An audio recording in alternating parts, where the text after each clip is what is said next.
Hello everybody, this is Jack Dennis and welcome to our fly fishing and tying channel.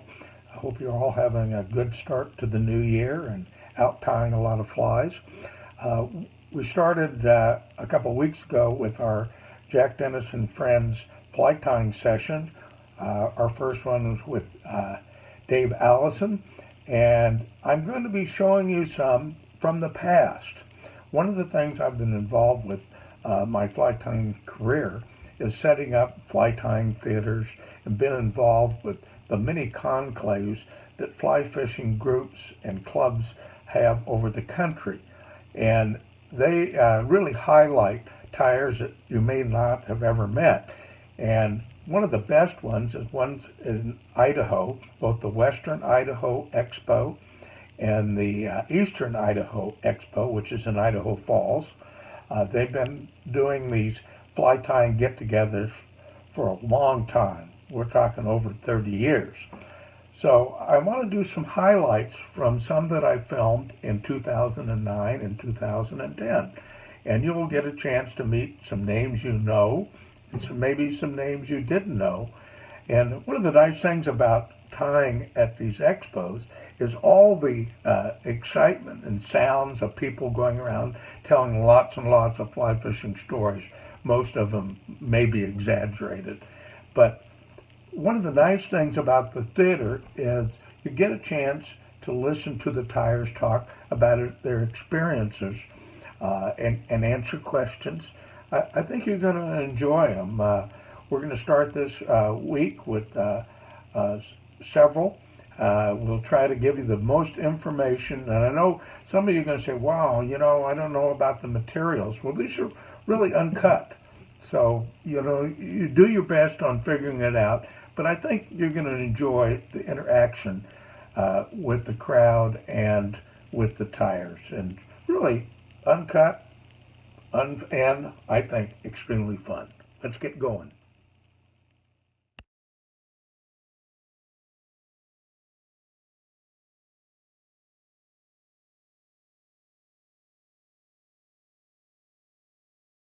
I want to say this is Jack Dennis here sitting with Jay, and I want to tell you there isn't a finer tyer that I've known when it comes to trout flies than this man right here. He ties the finest upwing flies that you can ever imagine.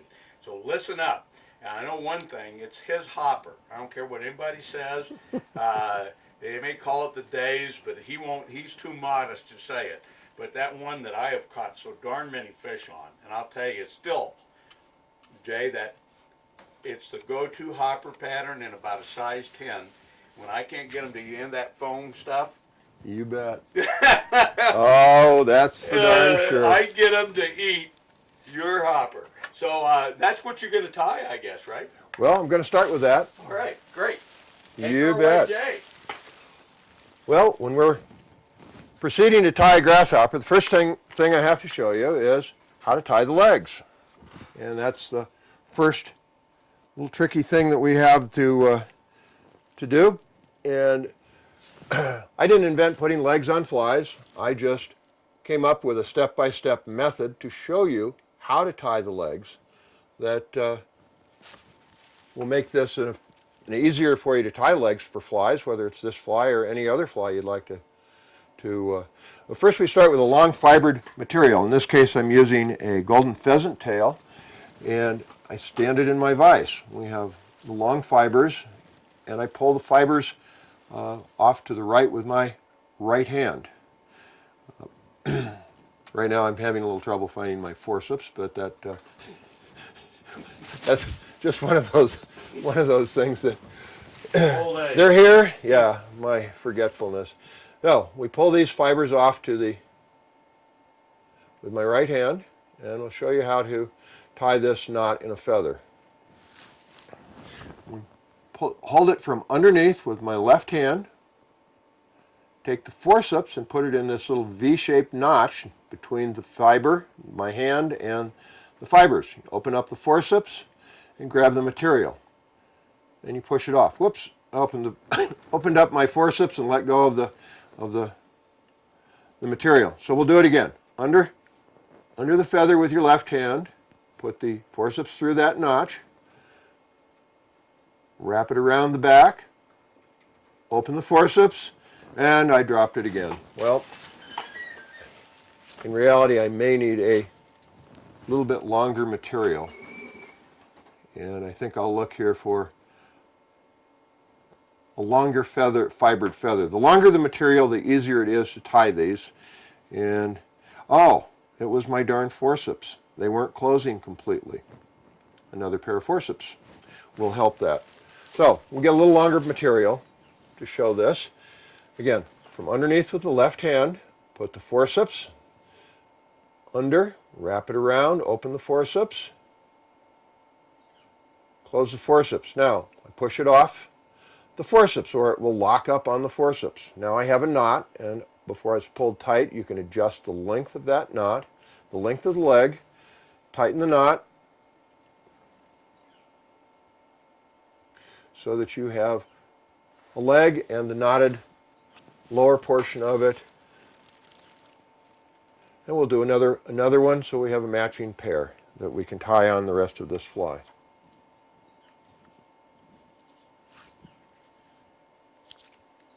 We'll readjust the feather in the vise so it's closer to the vise. It's easier to tie with less movement and flexing of the feather fibers. So we'll pull that down, set it lower in the vise. Now the feather will be easier to tie this. Again, the trick is holding it from underneath with your left hand, putting the forceps through that notch, bringing it around and closing the forceps. If you want to practice, you can use this with any kind of a feather, long fibered feather. You can do turkey tail, ringneck pheasant tail, in this case golden pheasant tail. And the reason I ended up choosing golden pheasant tail was because it is the same color on both sides. It's not darker on one side and lighter on the other like a ringneck pheasant. In that case, I had to, when I tie the legs, store them in left sides and right sides. Now, I'm using a number 6 hook. This is a 1 extra long mustad hook. This is a mustad 9671. It can be this hook or any of other similar type hooks. It can be a relatively light wire hook that will.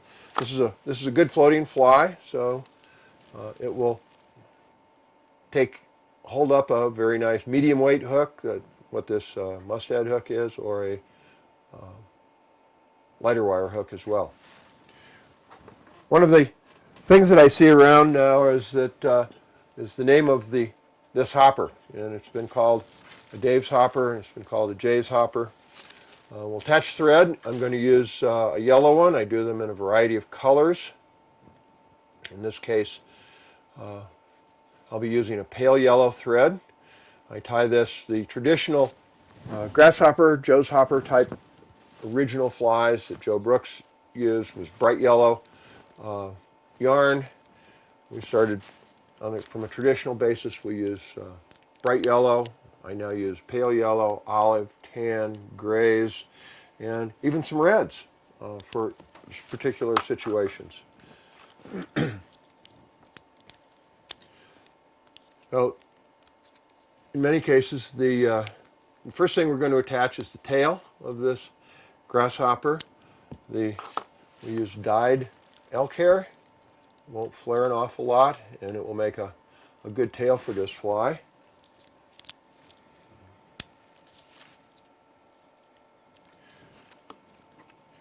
Anyway, this fly originates from 1974. Here's the elk hair. It's been put in a stacker. It's a traditional item for grasshopper patterns to have a red tail. A lot of people, and the fly works just fine without this. I stick with the traditional tail, and actually it's a part of a grasshopper. The females have an egg-laying tube called an ovipositor, and in almost all species of grasshoppers it's red. It makes for a. So I like to stick with this element of the traditional fly, the grasshopper patterns, such as the older style Joe's hopper. Next thing we'll attach here is some poly yarn, and that will be some advantage to this as far as flotation. And we'll attach that about 2/3 of the way up the hook, leaving plenty of space for the head. Now, what I want to do is make this a very consistent, see both the tail and the poly yarn are tied in at the same location. That will be the end of the body. Wrap the body material back, and as traditional with a lot of grasshopper patterns, I'll loop this, make a loop in the poly yarn, so I'll have an extended body loop. Kind of looks like the back end of a grasshopper, if you think about it that way. Now, I'll put a rib on here, a feather rib. This is a good place to use some hackle that you might not use for something else or anything else. For the bright yellow ones, I'll use a brown feather. For most of the other ones, I'm going to use a badger, which is a black center with light colored outside edges. This is a saddle hackle. We'll tie that down. And the rib will give you some flotation, but it will also give you the segmentation. And a lot of grasshoppers are very heavily segmented. It's part of part of the insect that is very obvious. But we'll wrap the poly yarn forwards, and we'll end this body not tapered, but right on top of where I started the body and the tail, so that I get a very abrupt ending to this body of this fly. Now this is very important because a fair amount of this fly now is going to end up being tied up on top of that body. If I taper it, nothing will sit right, and it will not work. We'll wrap the saddle hackle. Now this is a extremely large saddle hackle, and I'm certainly going to trim this. And again, a little bit of flotation, but primarily the segmentation. And segmentation of grasshopper is pretty obvious. This is obvious to me. It's going to be obvious to a fish. So with this extra long hackle, we'll trim this off pretty flat on the top so that it won't interrupt, push my wings up, break them up, and get in the way. And it's not going to add anything to the trout's viewpoint anyway. The hackle on the sides and underneath we'll trim to be just about the same as the hook gap, so the fly will not float too high in the water. It'll sit down very similar to the way a grasshopper sits when it falls in the water, kind of low profile, and it'll give a good silhouette for the fish, and one of the other elements that's fairly good about this fly. We'll trim that up and the stray ends of this. At this point, and the important part of that straight ending of that body is that now the underwing of deer hair, the overwing of sprayed turkey tail, and the legs will all be tied on the body, not in front of it. Now, for the deer hair, we'll select some very dark colored deer hair that comes from near the middle of the back of a mule deer. This will be dark colored, non-flaring. It will help to give some additional body and bulk silhouette to the grasshopper. It'll aid in flotation to some degree, and it will also make the wing that'll be sprayed turkey tail feather will make that more durable, so it won't break apart as readily. So take the deer hair, we'll make it so that the tips extend just about to the end of our looped extended body, and again tied down on top of that body. Now, even with this dark deer hair, I'll get a little tiny flare out of it, and if your deer hair flares more than this, even an easy thing to do is take after it's secured, take one very loose wrap back on the wing. You see how nicely that holds that down, and will again give some flotation, some silhouette, and make the sprayed turkey tail wing more durable. Now the turkey tail feather that I'm going to use for the overwing has been sprayed with a polyurethane spray. I spray 3 or 4 turkey feathers at a time. Just give them a light coating to start with. I put them in some alligator clips in a board, and I set them up out in my by my wood pile where I'm not spraying inside the house, and lots of ventilation. Give them a light coating, let that dry so that the feathers are set, and then give them a couple heavy coatings so it's going to be a very durable wing, and it will hold up and last. So we'll cut a piece of that off, point the end. And the end I'm cutting in a pointed shape is the part that it was closest to the feather stem. It's the thickest. It will be the most likely to break or split if I use that to tie down the feather. So I'm tying it down on more of the tip of the feather, this tail feather, so that it'll be secure. My wing will roll over the back.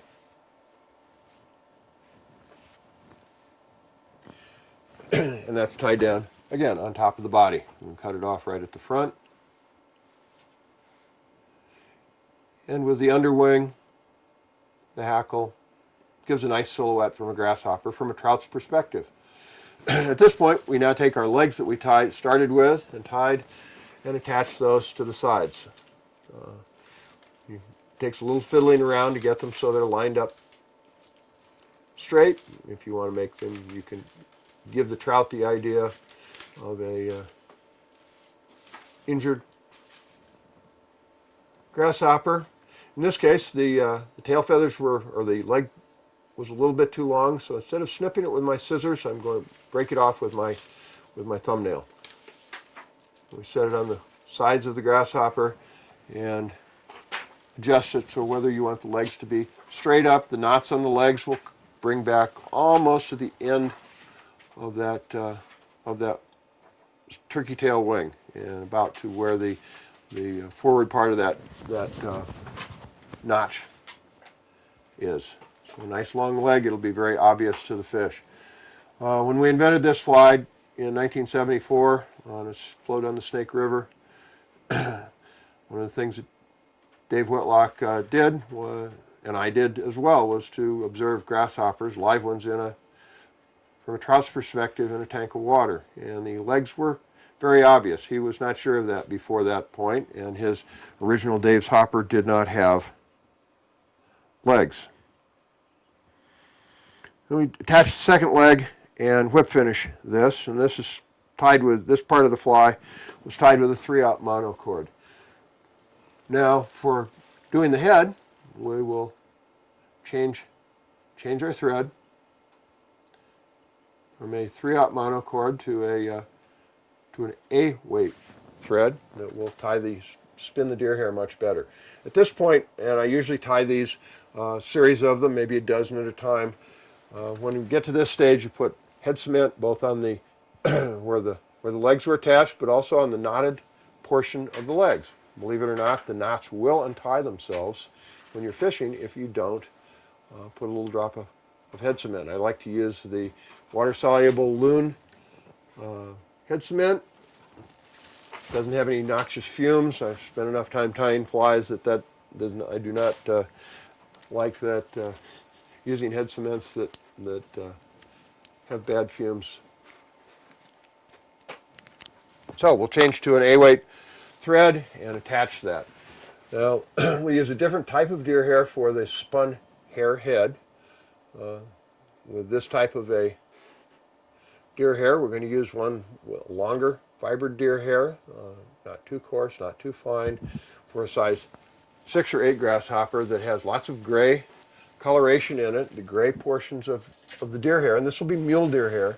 The gray portions flare very nicely, have lots of flotation, and that will be what we'll use for this. I do the grasshopper heads with 2 clumps. The rear clump, which will be the first one that I put on, we'll leave the tips of the hair on, and we'll stack those in a stacker.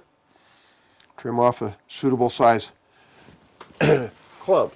And that takes practice to figure out the size of the clumps. There's no measuring technique that I can find that to make that very accurate. Because the collar of this grasshopper is coarse and thick and fairly large, if I try to put this deer hair on in a manner for spinning, a customary manner for spinning deer hair, it will catch on that large collar and will leave bare spots, leave open spots, someplace around that spun head if you try to spin the hair. So instead of spinning it, I realize that what's going to happen. So I place the deer hair. I put it in a stacker. I place it on the hook where I want it. My thread is right next to the body, so I get my first wrap will be a tight wrap tight wraps right at the body, so the head is back far enough. So a little time in the stacker and get those hairs. We also want to make sure to take all the underfur out of the deer hair. And that will be very important for not only tying the deer hair in and flaring it, but also for the flotation. The underfur keeps the deer warm, but it certainly doesn't do anything to help your grasshopper float. Now, we'll measure this, and we'll want the tips of the deer hair to come back just about to the knotted legs of the grasshopper. We'll take the clump of hair, and instead of pushing it on straight forwards, that'll put deer hair through the eye of the hook, slip it on from the side and set it where I want it. With practice, I know that I want more deer hair on the top of this fly than on the sides or bottom.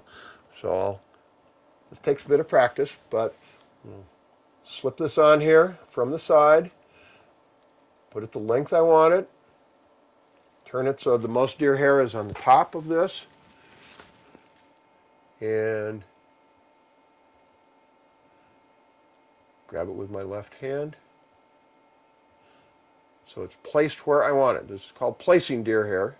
Placing and flaring it. Now we'll take two wraps around here, pull straight down off the bobbin, not around the point of the bobbin, the edge of the bobbin, and I have my deer hair flared. You can see how nicely this light colored gray deer hair flares.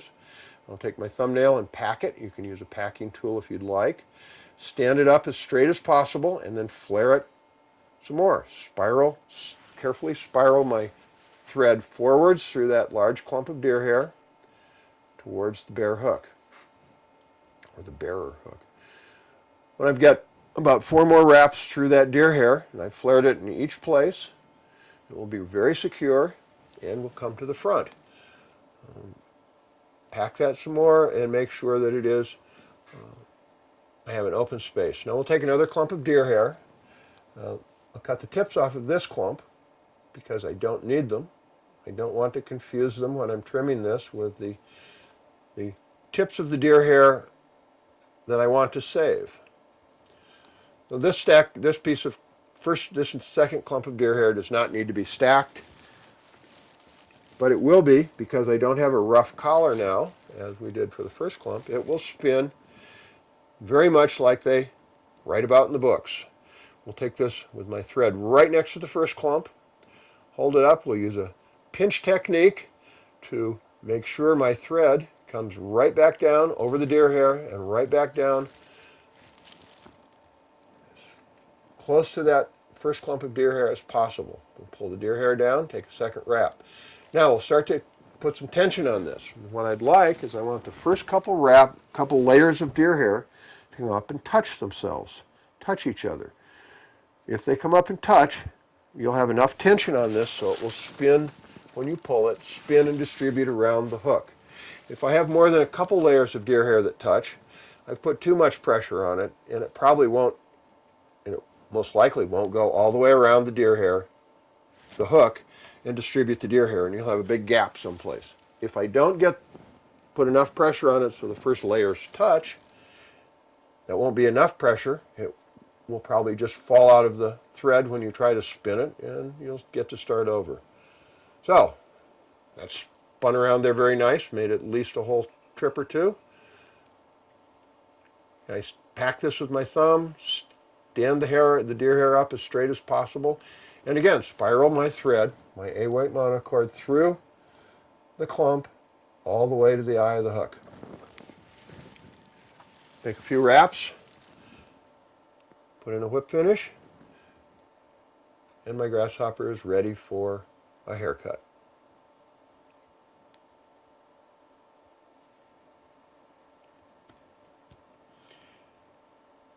Now, to get to the trimming part, I found that it's best if I take this grasshopper and put it in a pair of forceps. That way I have a good handle to hold on to. I'm not getting a cramp in my finger from trying to hold on to a small hook. And have a good stable platform to start my trimming. First thing you want to do is pretty much trim this flat off on the bottom, the deer hair. What this does is just like trimming the saddle hackle we use in the body. This will allow this fly to sit low in the surface of the water, give the very much like a real grasshopper, give the trout a very nice silhouette and look at the fly. It also helps in showing off the body color, which in many cases is very important to the trout. If the trout are eating green grasshoppers, you certainly want to offer them a green grasshopper because they get very selective. A little research on the type of grasshoppers that are in the system that you're fishing can sometimes be very important. Now, I also trim this grasshopper in a different manner than a lot of grasshoppers are trimmed. I'm actually going to trim this in a manner which will leave a little flat face on the front of this fly. It'll be like a tiny little bass bug. Part of the reason is because it's the way I like to fish grasshoppers, and I want them to perform in a certain way. And in the list of certain ways I want them to perform is I like to give them action. And if I don't have a flat face on this, I give the fly a little shake or a little action and it's likely to just slide across the current towards me and away from the place I want to fish it. So I start by trimming forwards, back from the front, and taper this back with only the one deer hair tips that I want to retain. Around the collar, I can snip back to those as we go, and trim around, which you can see, try to make the trimming job even on both sides so it floats nice and level. Trim back and clip off all those non-deer hair tip feathers or fibers, and just continue to work on this a little bit so that we get this a nice tapered trim job. Lots of these grasshoppers, but if you watch a grasshopper that actually falls in the stream, they aren't exactly very good swimmers. So when I impart a little action on my fly, I want that fly to jiggle and wiggle and jump and maybe push a little water with this little flat face, but I don't want it sliding across the stream towards me. I want to impart some emotion, some action without making it leave a critical area. And this is very, very important fishing along undercut banks for a sulky brown trout or somebody that's hiding out in the dark shadows someplace. Around a rock. I'm going to fish it around a rock and give it a little twitch here and there. It certainly becomes very important that it not slide towards me or slide away from where it's going to be the most effective.